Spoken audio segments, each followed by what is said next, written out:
Welcome to the Cretaceous period, more than 95 million years ago, in what will one day become North Africa. This land is part desert, part swamp, and part endless river delta, a place where scorching sun and torrential storms carve a world of extremes, a world shaped by water, a world ruled by giants. Picture this: huge channels split into winding rivers, flowing through tall trees and palm-like plants. It's like nature's own masterpiece.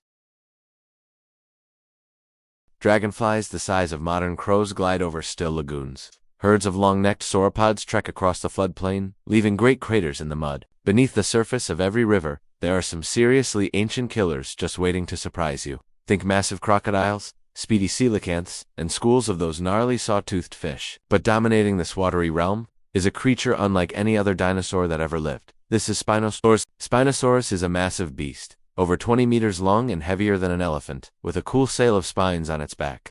It's one of the biggest carnivores to ever roam or swim on Earth. It's not a roaring land predator like the T-Rex, but instead, it thrives where land meets water, an area most creatures shy away from. This is the story of a giant built not for the open plains, but for the rivers. A story of a world dominated by water, by hunger, and by the relentless struggle to survive. And in this story, there will be a clash, a meeting of two titans from different worlds. A clash between the river's tyrant and a stranger far from home. But to understand what is coming, we must first understand the master of this domain.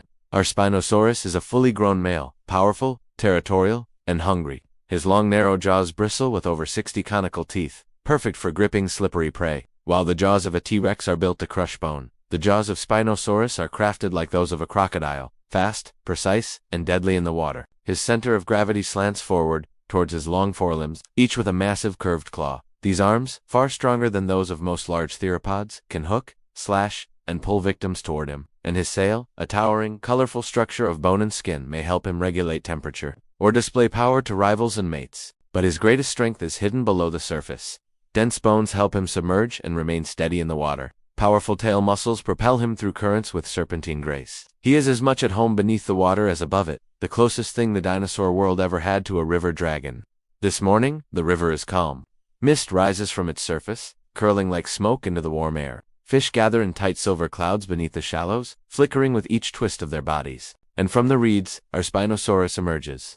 He steps slowly, one foot sinking deep into the mud. The water swirls around his legs as fish scatter in every direction. He pauses, then lowers his snout to the river, and waits. Every sense is focused. He feels the faint ripples of movement, smells the scent of life drifting through the water. He is patient. Patience learned through a lifetime of ambush hunting. A sudden vibration, like a whisper in the current. With lightning speed, he snaps his jaws into the river, and surfaces with a large fish thrashing between his teeth. He flicks his head once, twice, and the struggling animal falls limp. He lifts the prey and carries it to the bank for easier feeding. But this calm morning will not last. Something is changing in his territory, something unfamiliar. As the day warms, the river becomes a hub of activity. A herd of long-necked Egyptosaurus wades through the shallows. Huge crocodiles drift like logs just beneath the surface.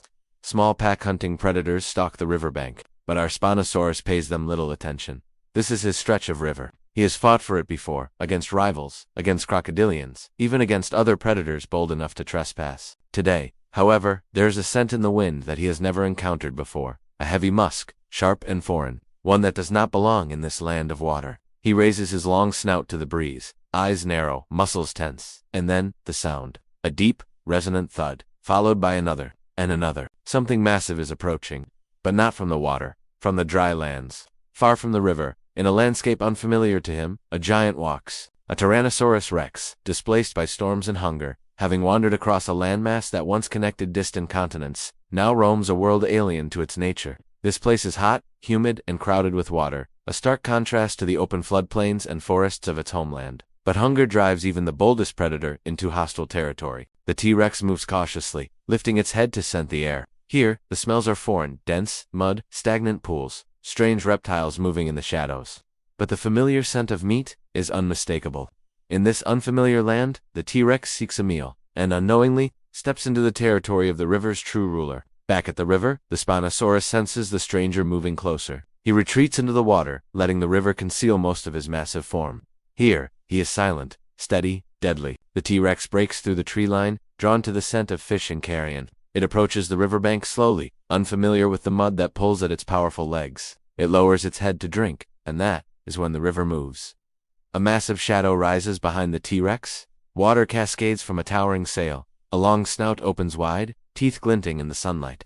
The Spinosaurus erupts from the water in a surge of power. The T-Rex recoils, barely avoiding the snapping jaws. It spins, mud flying beneath its feet, and roars a booming sound that shakes the reeds along the bank. But this is not its domain. This is the river's realm. And here, Spinosaurus holds every advantage. The Spinosaurus lunges again, jaws aiming for the T-Rex's neck. But the Rex is no novice. It sidesteps and delivers a crushing bite to the Spinosaurus' flank. The Spinosaur roars, the sound echoing across the water. In a pure land battle, the T-Rex might dominate with its bone-crushing bite. But this fight is not on dry land. The Spinosaurus retreats a step backward into deeper water. The T-Rex follows. A mistake. The mud gives way beneath the Rex's massive weight, slowing it, trapping its feet in soft sediment. The Spinosaurus lunges again, this time striking true. Its long, crocodile-like jaws clamp down on the Rex's snout, twisting violently. A move perfected through millions of years of river hunting.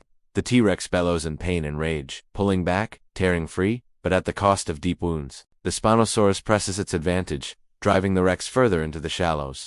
Every step the invader takes becomes heavier, slower, less stable. The river is choosing its champion. The T-Rex snaps again, but its footing slips. Water floods its mouth. The Spinosaurus rams it with the full force of its massive sail-backed body, knocking the Rex sideways. The invader crashes into the river, sending a spray of water skyward. For a moment both giants struggle, a flurry of teeth, claws, and roars echoing through the valley. But the Spinosaurus wraps its long arms around the Rex's neck, pulling it deeper into the water. The T-Rex thrashes violently, but every movement sinks it further. This is not a duel on equal ground. This is an execution. On the River King's terms, finally, exhausted and overwhelmed. The T-Rex tears itself free and staggers back onto the bank, weakened, beaten. It roars one final time, a sound of defiance, of pride, perhaps even of disbelief. Then it limps away, disappearing into the trees from which it came. The Spinosaurus watches, triumphant. He does not pursue. His territory has been defended. The river remains his own. As the sun dips down, the river settles into a peaceful hush. Fish dart through the shallows, making little ripples, while dragonflies buzz around, doing their thing. The Spinosaurus, a true survivor, makes its way back to the reeds, a master of its watery domain. As it settles into the cool water, the gentle current washes over its wounds, providing a soothing balm. Tonight, it's all about the hunt. Its powerful jaws will snap shut on unsuspecting prey. Tomorrow, it'll be back, prowling these waters with confidence, ruling this river like a king. For many seasons to come, this magnificent creature will thrive, a testament to resilience and power in the wild. In this wild world, shaped by water, and all about survival. There's one creature that stands out like no other, the Spinosaurus. This beast is not just powerful, it's downright fearsome. Imagine it gliding through rivers, ruling its watery kingdom like a boss. With its massive sail and sharp teeth, it's truly the last true king of its domain. As the sun sets on this ancient world, you can almost feel the excitement in the air. This is where the legend of the Spinosaurus kicks off, and trust me, it's a story you won't want to miss. And here, in the fading light of an ancient world, his legend begins.